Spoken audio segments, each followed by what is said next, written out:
Right, time is 2 o'clock. Good afternoon everyone and welcome to today's Planning Committee meeting. Item 1 on the agenda, the first item is apologies for absence. Are there any apologies to be noted? Have we had any in, Amy? We haven't, no. No apologies. The second item is declaration of interest. Members are requested to declare the existence and nature of any disclosable pecuniary interests and or other interests not already on their register of interest in any item on the agenda and withdraw from the meeting at the appropriate time. Do any members have any interest to declare? Thank you, members. No interested to declare. Right, item 3. Our third item is the declaration of predetermination. Any member who cannot determine an application solely on the information presented to the committee at the meeting today is asked to declare that they are predetermined on that item on the agenda and to withdraw from the meeting at the appropriate time. Do any members have any predetermination to declare? Thank you, members. Right, item 4. We now have the minutes of our meeting held on the 18th of March 2025. Are we happy that they are a correct record? Can we get someone to propose, second it? I'll move them, Chair. Yeah. All those in favour? Thank you.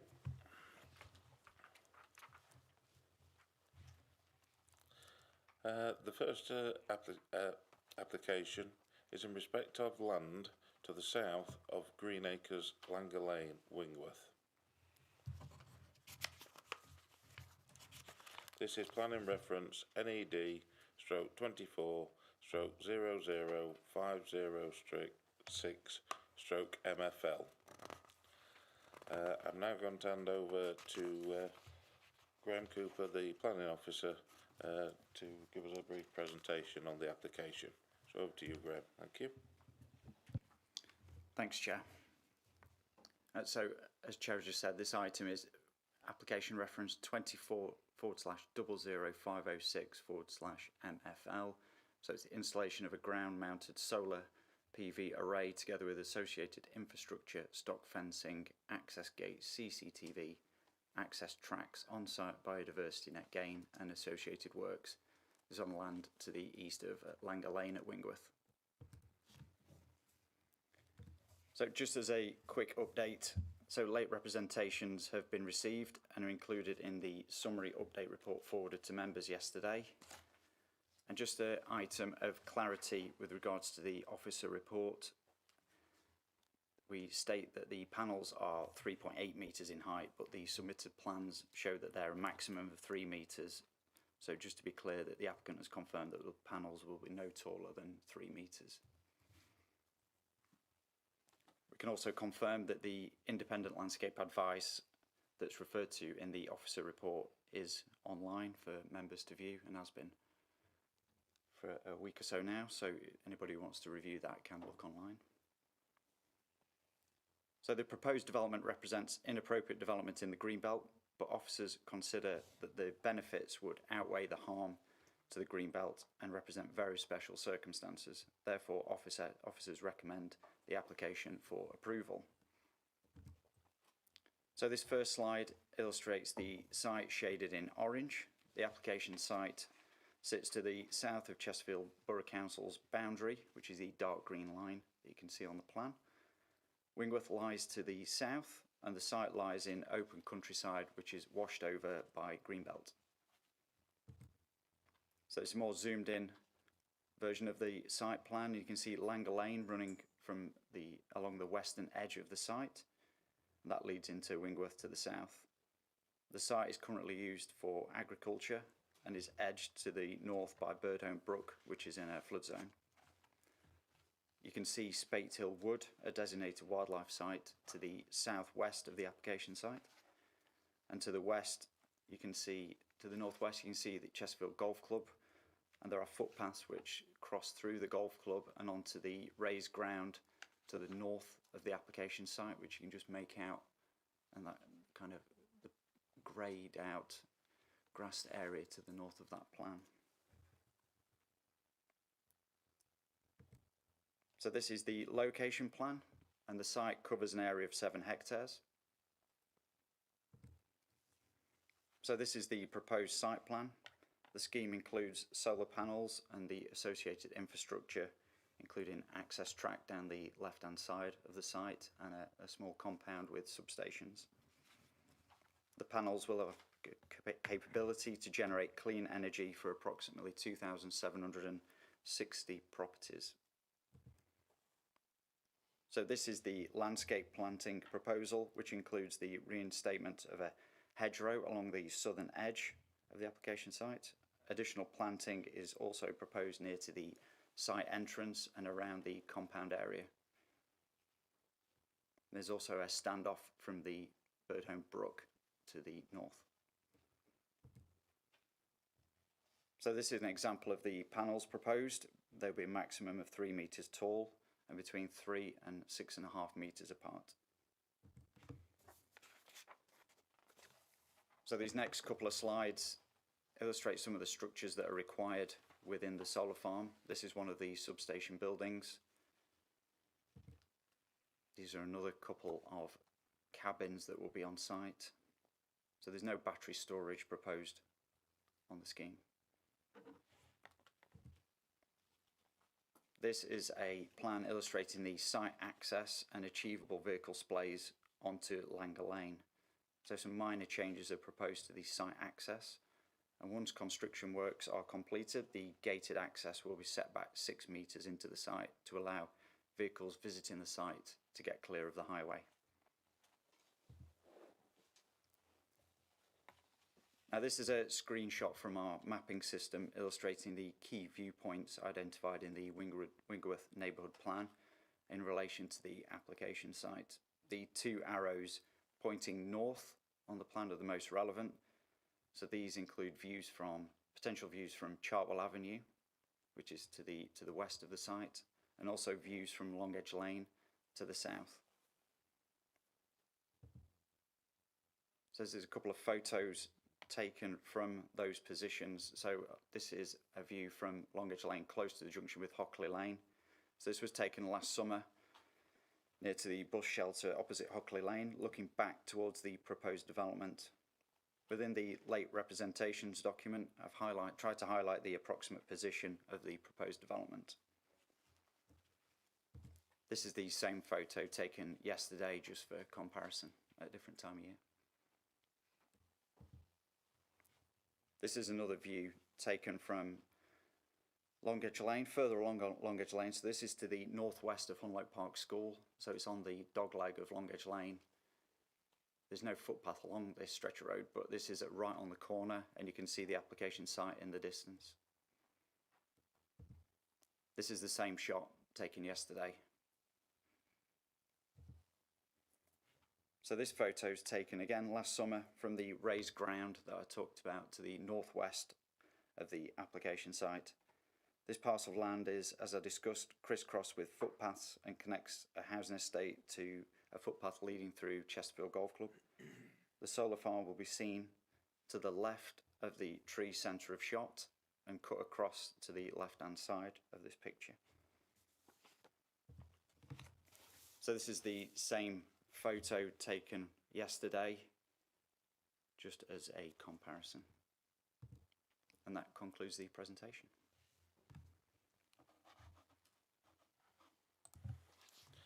Thank you, Grant. Right, we now move on to the speakers. We have 3 speakers on this application, 2 objectors and the applicant. The first of which is an objector, Debbie Ping, who is joining us via Teams, I believe.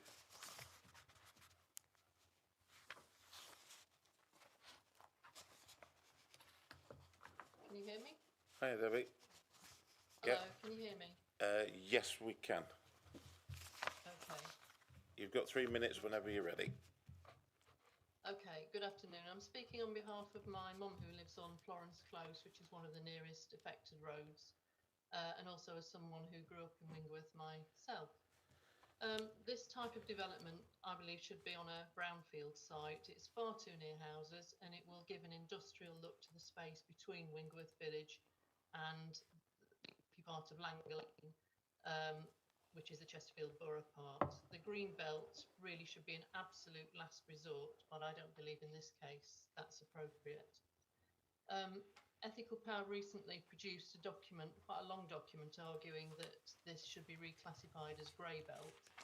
Thankfully, the planning officers have disagreed with that, but it just demonstrates, I think, the unreliability of some of the statements that they presented as fact, such as that the site would be mostly enclosed, have a small impact on openness and visibility. This is not true, and I hope you agree from the photograph that you've just been shown, where the site was right at the centre of the view from the top of the golf links, literally at the centre, that this really would have quite an important impact, excuse me, on the openness. The justification given for this was that the site selection was in a 3-kilometre radius around the Goitside substation with an availability of 25 megawatts capacity originally. But partway through the process, these parameters were changed by National Grid so that there wasn't a direct connection, and the available capacity was reduced from 25 to just 7.5 megawatts. So at this point, I believe a new site criteria should have been brought in and a new brownfield site looked for, as this was the least worst option in the original search criteria. But as I say, those criteria changed. But on the admission of Ethical Power, this was not changed on the grounds of cost. So we're down to very special circumstances apparently being required for this to be built in the green belt, or constructed in the green belt, and these have been cited, as I understand it, as the contribution that this would make to the clean energy requirements towards the net zero target. This argument could be applied to any green belt, and therefore it's a dangerous precedent. But I think you need to look at this in the round and the whole carbon footprint, because nowhere in the calculation has been factored in the manufacture, installation, transport from China, and I've checked that's true, and the disposal of the panels, all of which would have a very big impact on the carbon footprint. Time's so up. If this goes through, it's really just greenwashing, in my opinion, and box ticking. Thank you. Thank you, Mrs. Wing. Do any members have any questions for the speaker? No? Thank you very much. If you could just turn your microphone off now, please. Yeah. So, thank you. The next speaker is also an objector, Janet Brown. Janet, if you'd like to come up to the table, please. And if you just press the right-hand button on the microphone, and you've got 3 minutes whenever you're ready. Thank you. Thank you very much for having me here. I am a resident of Lilymead Close, which is the closest to this development. My house, I mean, I'm not talking about my garden, my house, my back door will be approximately 40 metres from the proposed site. Now, when I have looked online, the recommendation, although it's not legal, but the recommendation is for a small site that it should be 200 metres away, and for a large site that it should be 500 metres away. So we're talking 40 metres, and that's really the point I want to make. It's not a question of not in my own backyard, but it almost is in my own backyard. But 40 metres from my door, from my windows, from my house. So that is my main concern. I think my secondary concern would be in the area of flooding. We know that that is an area that does flood. We have Birdholme Brook that will often rise up and then feed in towards Chesterfield. And I just think if there is a greater risk of flooding, then we're not being very smart on it. My third point would be that the views that we have seen, particularly from the top of the hill. You think of the people that live on that estate there. They don't have any views, really, except from the top of that hill. And we're saying that we will spoil it for them. I think those are my 3 main points. I'm happy to answer any questions. Thank you for that. Thank you for your comments. Has any members got any questions for the speaker? No, thank you very much. If you'd like Thank to you. retake your seat.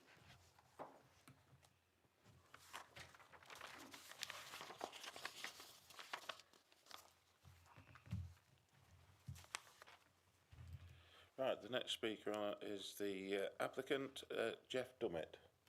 If you'd like to come up to the speaker's seat. Right, Mr. Dummett, you've got 3 minutes when you're ready. Thank you. Yeah, turn it on. Yeah. Thank you, Chair. Good afternoon, members. My name is Jeff Dummett. I'm speaking on behalf of Ethical Power, an independent UK-based renewable energy company dedicated to delivering sustainable, innovative energy projects as a developer, constructor, connector and owner-operator of low-carbon assets. We are proud and excited to bring forward this solar proposal in Wingleworth, which will deliver 7.5 megawatts of green energy, saving approximately 1,700 tonnes of CO2 and enough power for 2,760 homes, which is about the size of Wingleworth. After 40 years, it will be decommissioned and the site fully restored. As well as producing clean energy, the project combats the ecological crisis by far exceeding the biodiversity net gain policy with uplift of 107% hedgerow, 68% habitat and 10% watercourse units. These enhancements include 597 metres of species-rich hedgerow, 1.7 acres of wildflower meadow, planting areas of mixed scrub, willow scrub, species-rich grassland under panels, bat boxes, mammal gates, ecological buffers, no external lighting, and livestock grazing possible under the panels to manage the grassland. We have undertaken community engagement and listened to comments and concerns as far as possible. During construction, we will work hard to minimise impacts on the locality, and once operational, the proposal would attract very low levels of activity. Your officers have set out a robust assessment of the proposal, including impacts on the landscape and the greenbelt, confirming that the significant benefits of renewable energy, along with the siting, lightweight design, significant planting, demonstrate very special circumstances to justify development in the greenbelt in this case.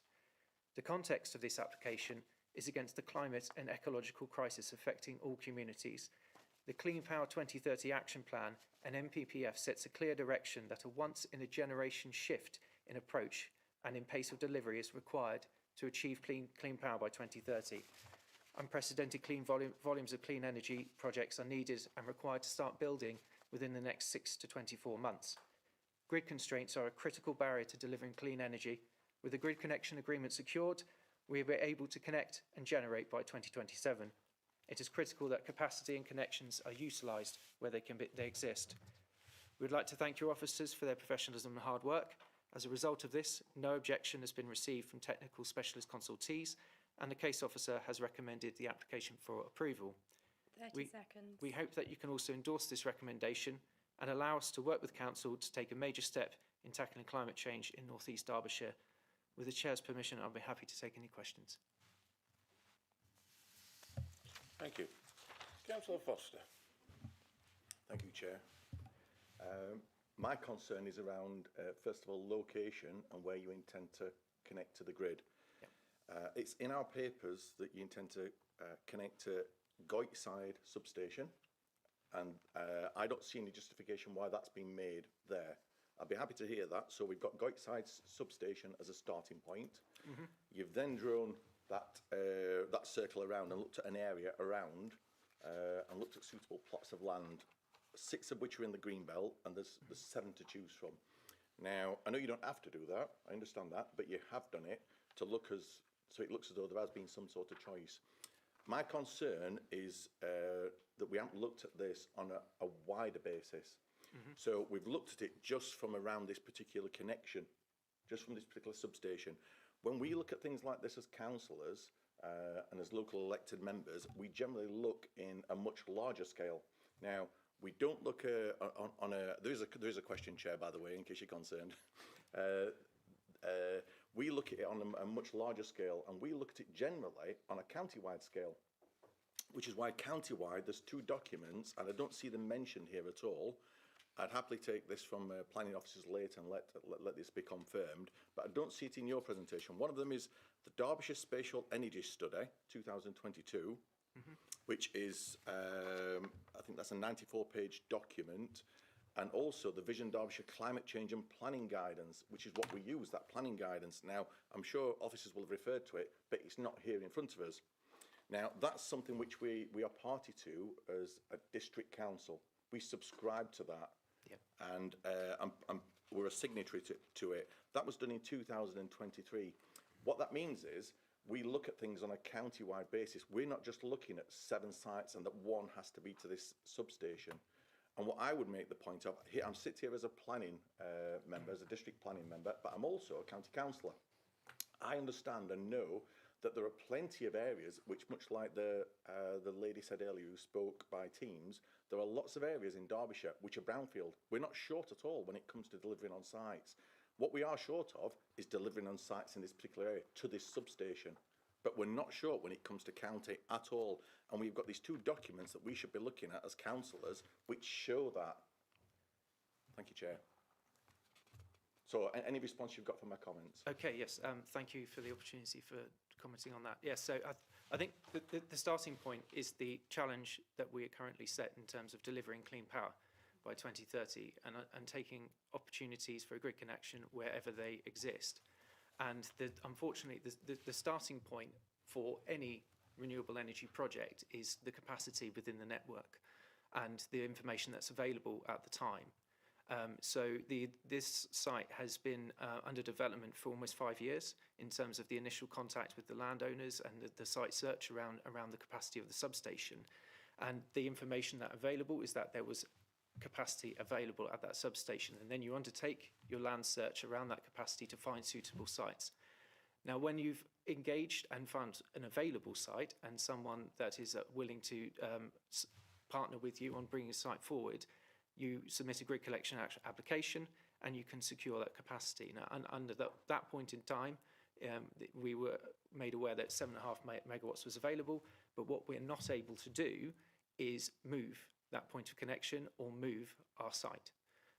And within this site, the DNO gave an on-site point of connection, which again also sort of weighs it in its favour, so we're not having to trail a cable to go side. So all those things weigh in the balance, and particularly as you're talking about on a regional scale, the county scale, I would have to suggest that in terms of meeting the challenge that we're looking at the moment, if we're looking at alternative sites on a county scale, those should also come forward, just in terms of the unprecedented scale and challenge that's being put forward to us at this point in time. Councillor Leggett. About 3 questions, actually. You mentioned badger gates. Yes. How big are they, and how do badger gates work? Oh, okay, yes. So the mammal gates are a specific size. I don't have that size in front of me, I'm afraid, but they're usually secured by condition in terms and in consultation with our ecologists and the county ecologists as well. How does that work in conjunction with security? A very small human, I'd imagine, but the significance there is also one of with the CCTV is the principal protection for the solar farm. The badger gates are there because they will dig through a fence anyway, and they will make their way through the mammal gates, and they do use them. Councillor Leggett, can you just put your microphone on, please? Sorry, is the site going to be lit at night? No. No. And my other question was the tree protection, because I noticed on that map your access road runs down the side of the wood. Yes, so there's an existing track running along that route, and the arboricultural specialists have been engaged on this, and the relevant consultations have gone out forward in terms of everything has to be designed so that within the method statement so that it does not impact upon the root protection zones of those trees. Sorry, just got one more. Suitability of the site. Yesterday on our Teams virtual site visit, it was mentioned numerous times about the site being surrounded by trees. Is that usual with solar? Because I would have thought you'd want as much sunlight as possible, and if it's surrounded by trees, surely won't that affect the workings of a solar farm? It's not unusual. In terms of you would try to avoid direct shading from particular points of the day, but the actual arrangement and the surrounding boundary treatments have all been calculated within the modelling for the site in terms of calculating its yield, and it's sufficient in this case. Councillor Gare. Thank you, Chair. Yeah, can you comment on the proximity of some of the housing as mentioned by the previous speaker? I haven't heard this 200-metre reference before. I do apologise on that matter, but I have seen solar farms in and around and much closer to homes than 200 metres, so I'm not able to comment specifically on that. Councillor Jones. Thank you, Chair. I'd like to question the 40-year period. High-quality solar panels normally have a life of between 25 and 30 years before they drop off 80%. Inverters are 10 to 15 years. Now, in terms of a whole life consideration, it is likely that sometime round about the 25-year scale, there will be a massive replacement of all of those solar panels and the inverters in the life of the plant. So have you thought of that? And that's not mentioned anywhere in the paperwork. Yes, because the panel forecast for the generation is still sufficient beyond that period. That's the life of the warranty is up to 25 years. But if we're sort of looking at the potential for replacement at the point in time, that would require a new planning application. So the fact of the matter is 40 years the right temporary life? Should not 30 years or 25 years be the temporary life? It is standard in local planning and across the country for 40 years lifespan at this point in time. Thank you. Thank you. Councillor Foster. Thank you, Chair. Going back to the same subject which has been covered by a speaker and my colleague next to me, when it comes to noise, Vision Derbyshire Climate Change and Planning Guidance 2023, which we are party to as a planning authority, I'll read it out quickly and then the main parts at the end. Although the PV panels themselves are effectively passive, simply absorbing energy from the sun, converting to electricity, inverter, substation, electricity transmission infrastructure required for large-scale commercial social solar parks does have the potential to generate a low hum, often associated with electrical infrastructure. Now, this is the guidance we look at and we should be following here. Such infrastructure is therefore best located away from sensitive receptors such as dwellings. So that's our guidance. That's not been covered here. It's been alluded to by various people, but this is the actual document that we follow. This is the planning guidance. Have you got any comments on that at all? Yes, so the planning application would have a noise assessment submitted with it, and then that would have been considered by the consultees. In terms of the noise, background noise levels and the noise levels at the nearest sensitive receptors. Is that it, yeah? Yeah. Okay, thank you, Chair. Thank you. Any further questions? No, if you'd like to retake. Sorry? Oh, sorry, Councillor Cooper. Another miss you, Andrew. Hiya. Chesterfield Borough Council, who are obviously a neighbour, have made some comments about glint and glare and things like that. Obviously, it's a concern where it is, the look of it. Is this covered? Have you covered this appropriately to avoid as much glint and glare, etc.? Yeah, I believe a glint and glare assessment was completed. It's something that's commonly produced in the solar industry. I would comment that solar farms are located across the country, and I haven't seen an issue from an operational solar farm where glint and glare has become an issue. They're commonly located next to airports. Airports have their own solar farms, so that's one comment I can provide on that. Thank you. Thank you. If you've got no further questions, you can retake your seat. Thank you.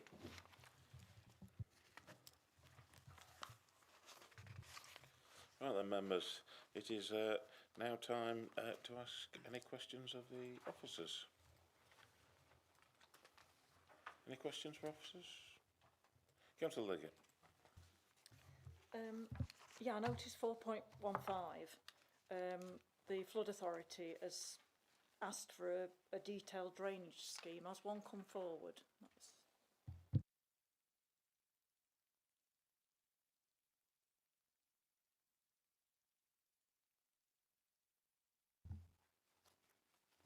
So the scheme, there's not a full, there is a drainage scheme, a basic drainage scheme that's been put forward, but the lead flood team have suggested a condition requiring the full technical drawings are submitted to and approved before development starts.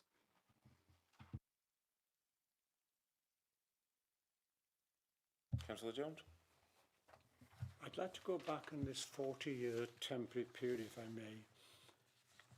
There is a requirement that a satisfactory restoration scheme should be submitted with a planning application.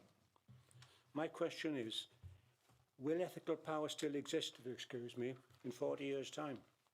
There could be another company, they could no longer exist. So was consideration given to, when we were drafting the operation and decommissioning condition, was any consideration given to lodging a sum of money now or in 5 years' time, which would then be used for the refurbishment and recovery of the land? Thanks, Councillor Jones. So, you know, this matter has been brought up before. So, yeah, the restoration, you might have it sometimes with housing estates that the developer may go bust, and that might cause issues with the completion of a scheme. Whereas a development of this nature, I'd expect to see that if during those 40 years Ethical Power ceases to exist, there's a high likelihood that that will be taken on because there is value in the money that would come in from generating the electricity. So if another third party would take it on. If nobody took it on, then it would be down to the landowner to make that site safe and restore it in line with the condition. It seems to me that there are a number of risks on a number of different projects being carried out. And this seems to me to be a risk, and I would have thought one of the options would be to design out a risk. And I would be quite concerned about that. Thank you.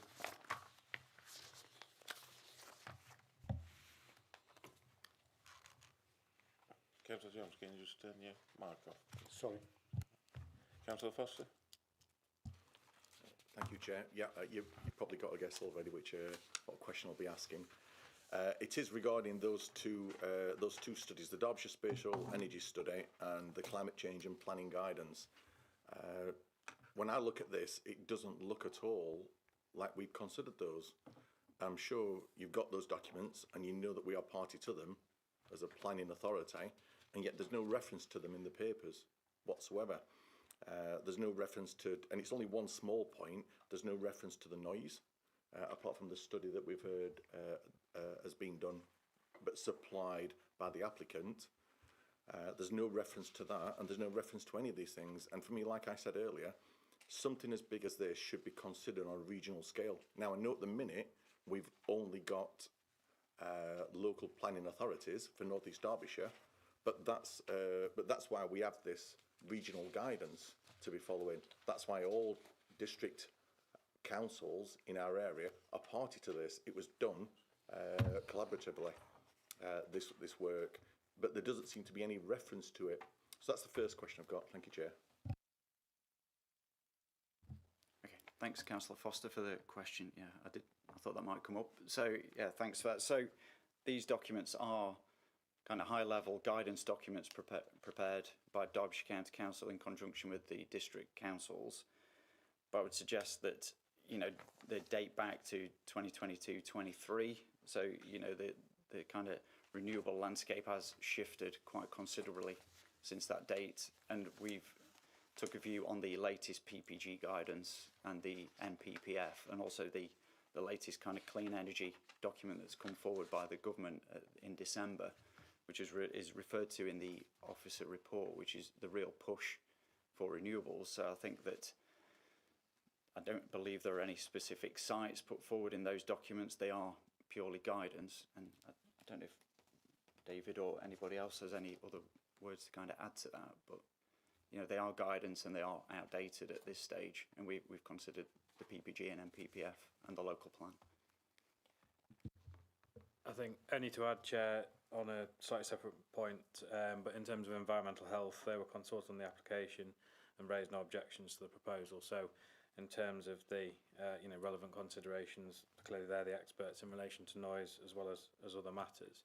And yeah, well, just to emphasise Graham's point, really, that the the development plan is the start point for determined applications, other material considerations.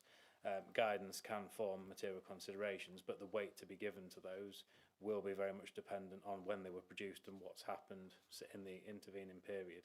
So just to back up what Graham has said in that respect. Thank you. Councillor Peterson. It's just a matter of clarification for me, please. It says on here that the application site was formerly used for mineral extraction. Can you tell me what that was and how long ago it was that they used it? Was it coal mining? So I think we're talking, must have been late 1800s, early 1900s. Was it for iron? Was a long while back. Iron extraction. So yeah, it's some time before that. Thank you. Hope that clarifies. Thank you.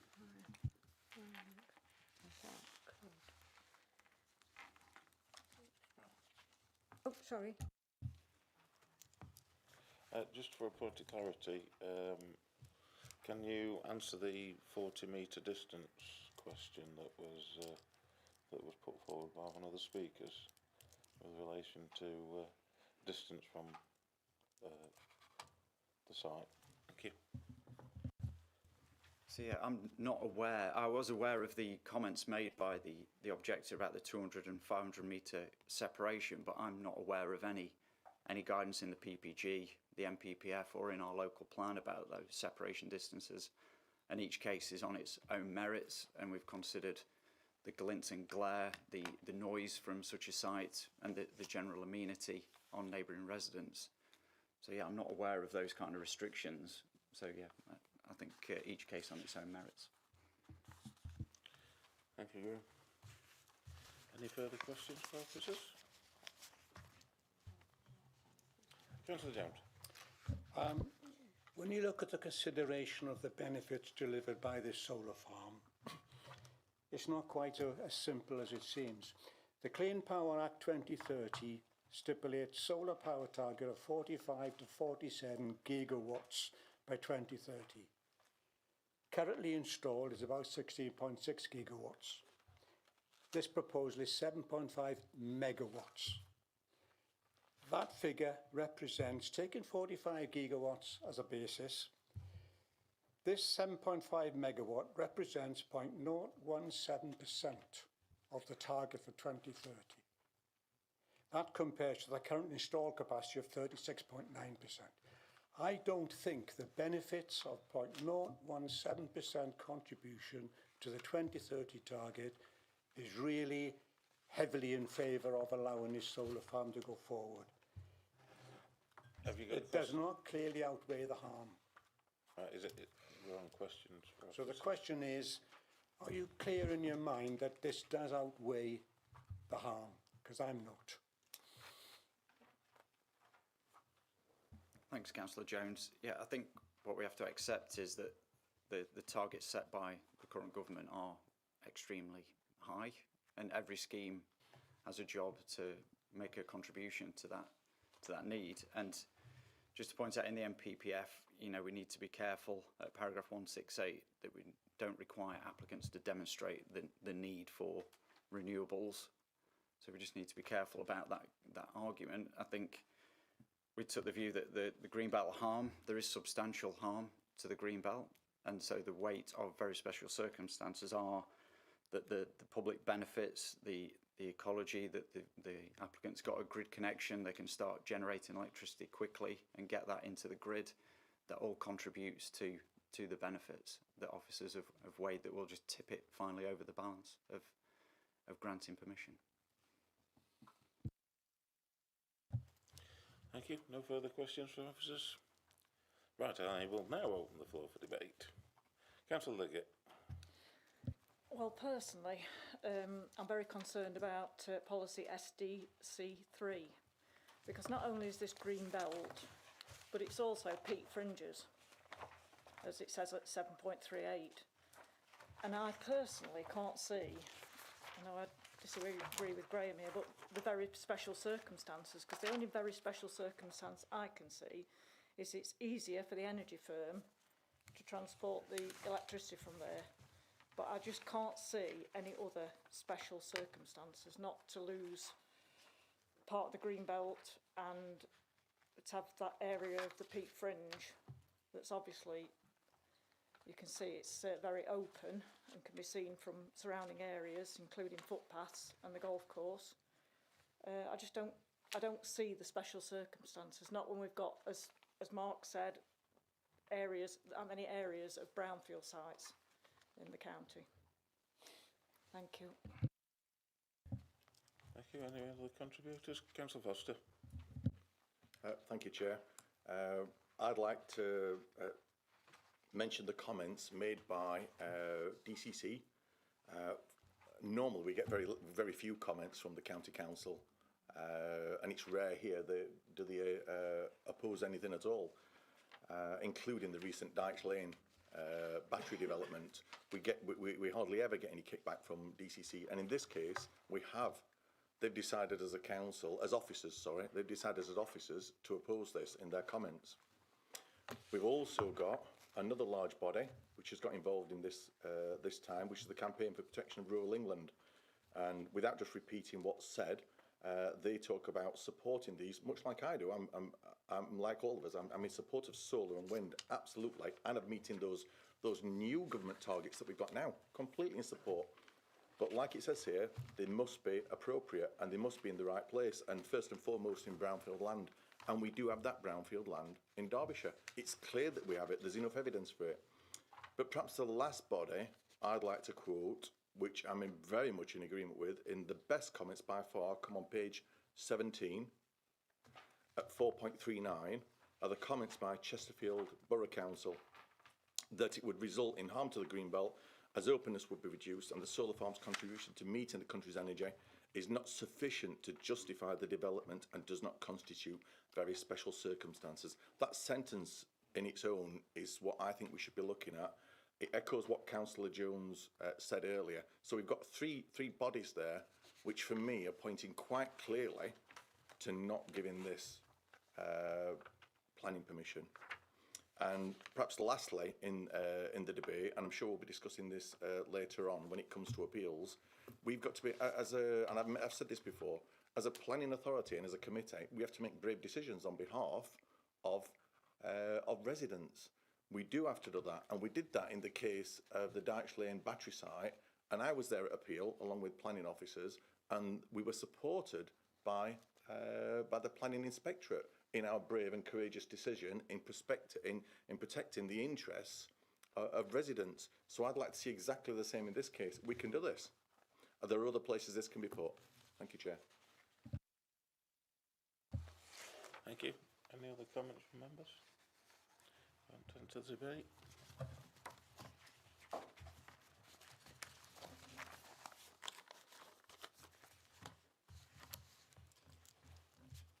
I'd just like to ask officers for a bit more clarity on that, if possible, just to clarify the Derbyshire County Council objections.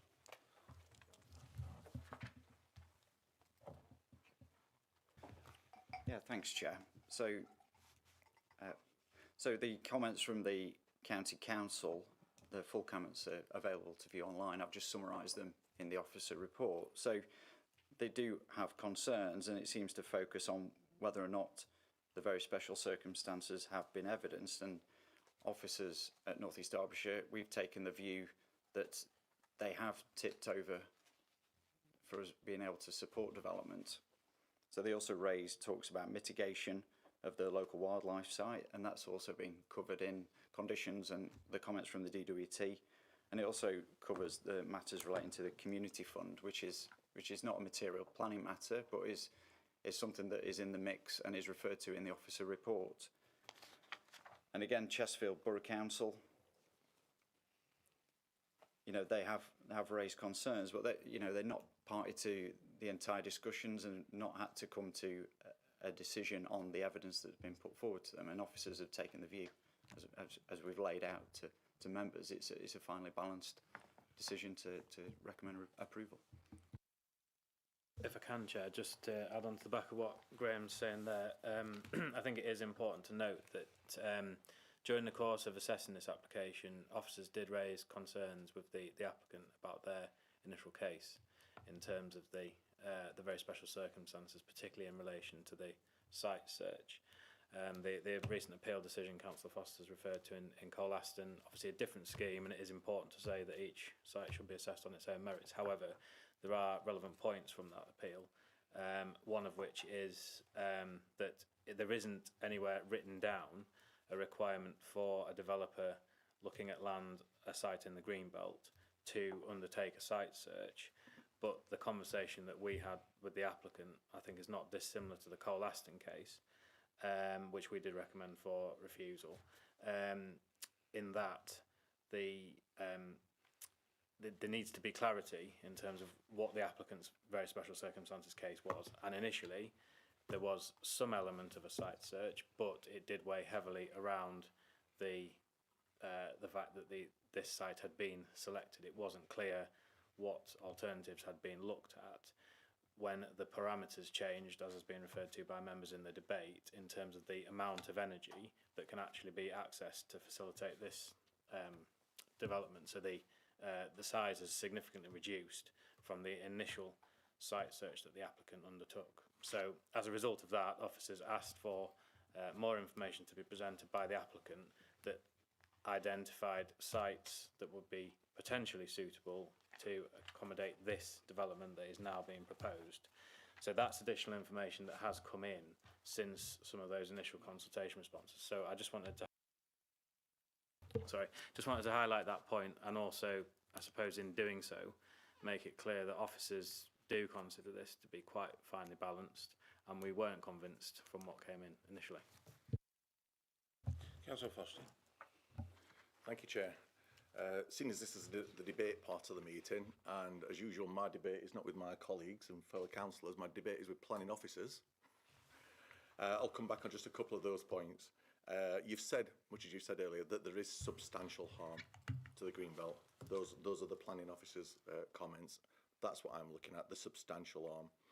When you've said tip it finely over, and it is a fine balance, what that says to us is, I don't see it as a fine balance. I see it completely over one side with harm to the Greenbelt, and I've seen in these papers, no justification at all why those special circumstances exist. None. There's none there, hardly at all. So I'm completely over the other side. But even by the officer's own admission, it's finely balanced. So it could go one way and it could go other. I firmly believe it should be going the other way. So I don't think it's fine at all. One very small point, last point, but it has been mentioned, the 94,000, which is promised into that community fund, when you read the detail, because the devil's always in the detail, that's over 40 years. 94,000, as we know, in our area, pays for one park, and a park generally lasts 10 years. So they're looking at putting a park in for the local parish council, a 10-year park, that 94,000. So let's not get excited about receiving a community fund when it comes to just a park. Thank you, Chair. Thank you, Councillor Foster. Well, added to the debate, I think it is a very finely balanced decision, and I am slightly swayed by the officer's comments that I do think some very special circumstances have been met to allow this application, and that's why I will be supporting it. Councillor Liggett. Yeah, I'm just a bit concerned about policy W15, important views and vistas. Because obviously if that's Peak Fringe is quite a narrow strip in our area. So I take that as being extremely important. And, you know, obviously outlook from the Peak Park. If that's peak fringes, which it obviously is, I take that as extremely important. Thank you, Councillor Leggett. Anybody else want to add to the debate? Councillor Peterson. Can I ask the officers again, we've seen the pictures, how much of this site is actually visible from the various viewpoints? I mean, we've seen the pictures, they look like a whole field, but is it all that field, or is it part of the field?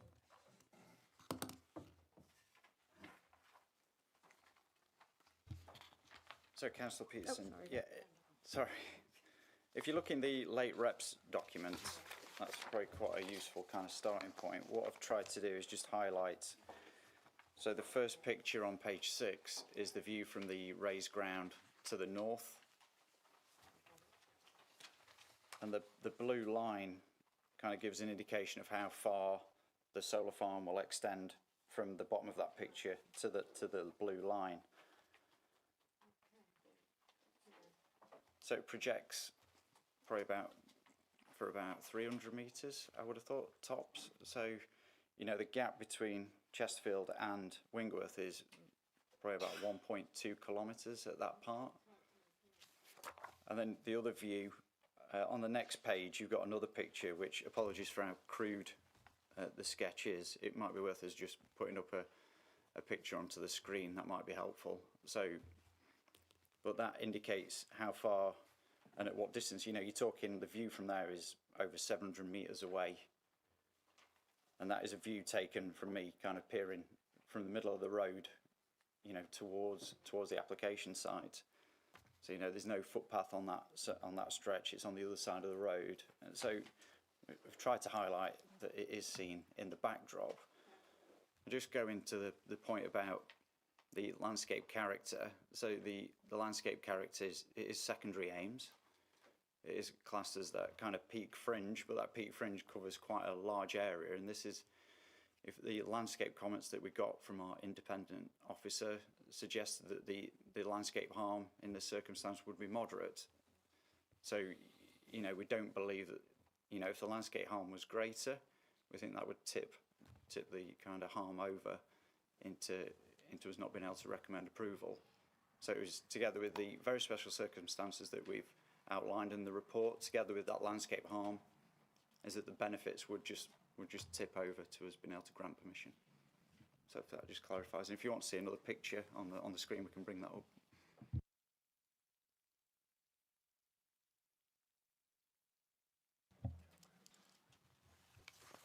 Thank you. No one else wanted to take part in the debate? Right. I am now open the floor to motions. Councillor Foster. Thank you, Chair.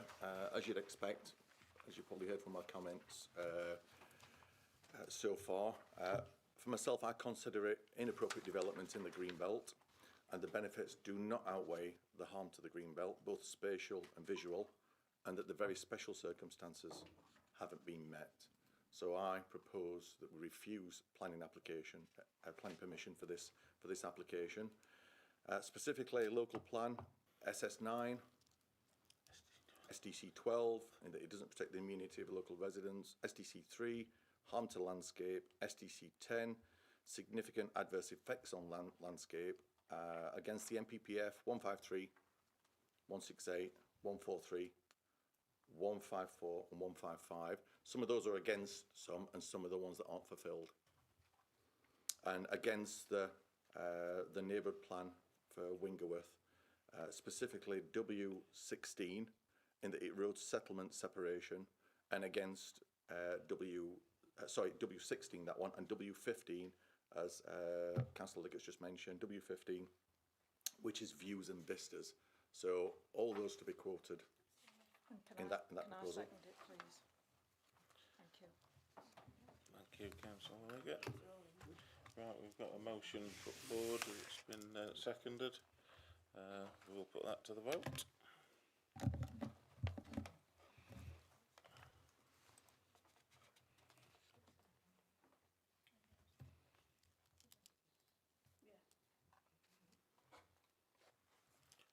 Everyone voted?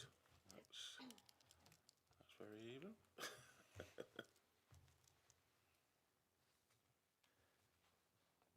So I need to use my casting. Chair, we normally have that recorded, don't we? Oh, yeah. Yes, it is recorded. Right, we've got 5 votes for and 5 against.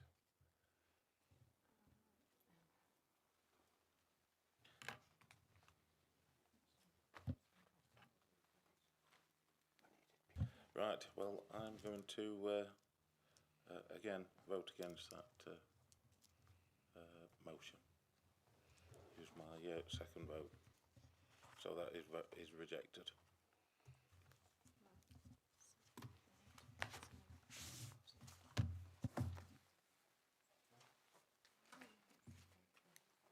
Let them vote it through.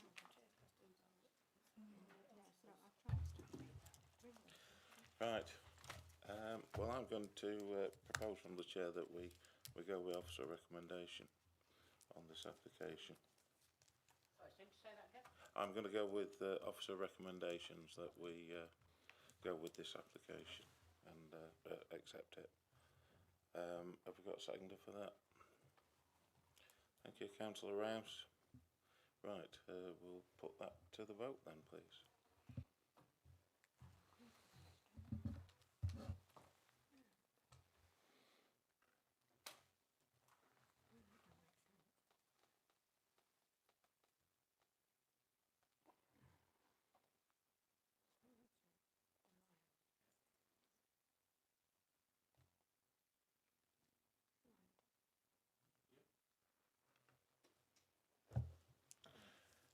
Right, thank you, members. That application has been approved.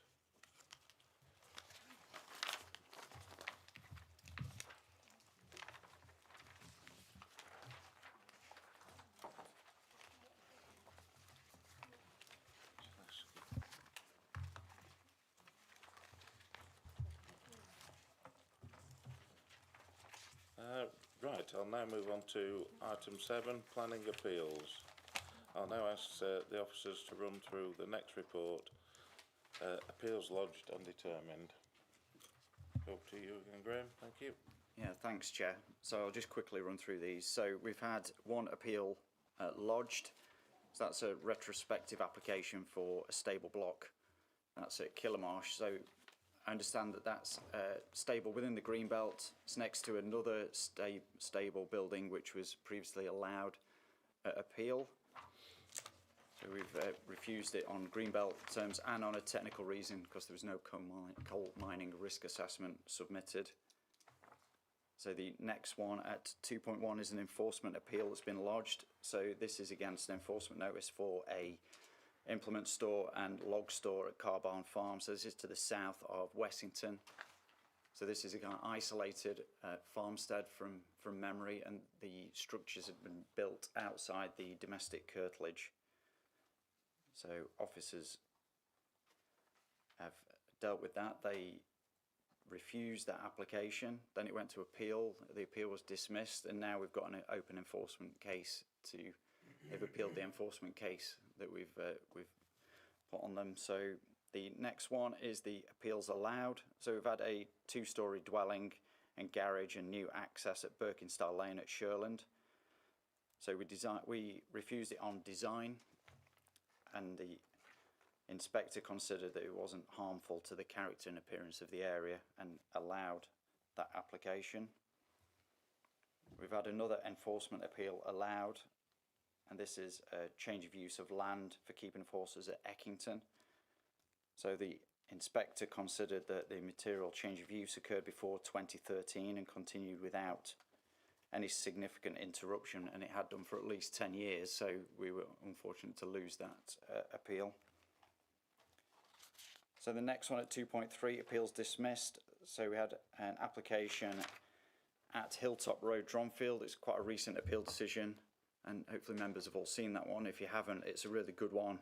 Dismissed on design grounds, and the inspector agreed with our kind of approach to that, and it just shows that the successful places and local plan document and officers are really doing some good work on design. The other one for Mr. Bailey, the reconstruction of a former blacksmith's workshop, That had been previously dismissed at appeal and had been resubmitted with some kind of minor changes, but that one has been dismissed again. So that one's now with our enforcement team. And then the final one, Councillor Foster will be aware of this one. This is the battery storage scheme at Cole Aston. So this went to, I believe, a hearing. Was it a hearing? So there was significant harm to the green belt, a high visual sensitivity, significant harm to the landscape in this primary aims. But the inspector also gave significant weight to the renewables, but didn't believe that the benefits outweighed the kind of cumulative harm in terms of landscape and the green belt harm. So yeah, that scheme, it was kind of cut into the hillside. It got quite a big kind of access drive forming to it, and there was some tree planting proposed. So that was a good decision, and that concludes the appeals. Thank you. Questions? Councillor Foster? Thank you, Chair. Yes, I'd like to speak on two of those. One is on the shore development for Hilltop Road, and just commend the work done by my colleague sat next to me, Councillor Jones, who I know worked tirelessly on that, attended so many meetings, and I think you put many more hours into that than I did on the best site. Yeah. So I know you did a lot of work on that, so I'd like to commend my colleague for that result. When it comes to the best site, I think it was a great day, and it was a great hearing, and it went just as hearings should. What I'd like to say on that specifically is thank you to Adrian Kirkham for the work he did. He was absolutely sound presenting the defence of that original refusal by the planning officers. It was absolutely sound, and I'm very, very grateful. Told him on the day, but he should be recognised here as doing a fantastic job. He did exactly. And he didn't just do it for the planning officers. I could tell he was there for the residents as well as a planning officer. So it meant a lot to me as the local representative. So he's had my thanks already, but please pass him on as his manager. Thank you, Chair. Councillor Leggett? Yeah. I just wanted to ask about Mr Bailey, the blacksmith's workshop. I just wondered if, I know you said enforcement are now involved, does that mean he will have to put it back as it was? Because obviously he changed the windows and, you know, etc. I think that's very difficult for me to answer at the moment, because the building essentially fell down, didn't it? So, and then he started rebuilding it, and I think that those discussions are ongoing with the enforcement team. Unfortunately, Julian's not working today, so I've not been able to get an update from him. But if you want an update from myself and Julian, Please, we can do that. It's just that I literally walked past yesterday and it just looks so wrong. You know, to me, you know how it is at the moment, it just looks completely out of place with where it is. Yeah, I can do that and give you an update. Thank Right, thank you, members, and thank you, Councillor Foster, for your appreciation with the officers. Do we agree to note the report? All in favour? Yeah. Right, urgent business. I do have one matter of urgent business that I do want to raise with members, and that is attendance of site visits and attendance of committee. And particularly with making note that if you're not going to attend, that apologies are put in and substitutes are found if possible. And also with regard to the site visits, we are looking at, particularly for majors, to be doing actual physical site visits. So if people haven't got the time to commit, we are coming up to the council, the annual council meeting, where changes can be made to committee. So if people haven't got time to commit to this committee, because I think it's a very important part of the business of the council, is the planning. And every attempt should be made. We're all here to represent the residents of North East Derbyshire. So I want apologies in, please, if you're not able to attend site visits, and definitely if you're not able to attend committee meetings. And that's my urgent business. Thank you. Just say, Lee, that I mean, governance are aware, but yesterday, you know, the invite that comes in on your diary. Yep. I hadn't got. There was no joining mechanism on my invite yesterday, so I had a bit of a struggle out to phone in. Luckily I got through in time and it was sorted, but there was literally no join button. It just said call and Chesterfield phone number, which was a bit bizarre. Right, okay. Thank you. Okay, thank you. Thank you, members. Thanks everybody.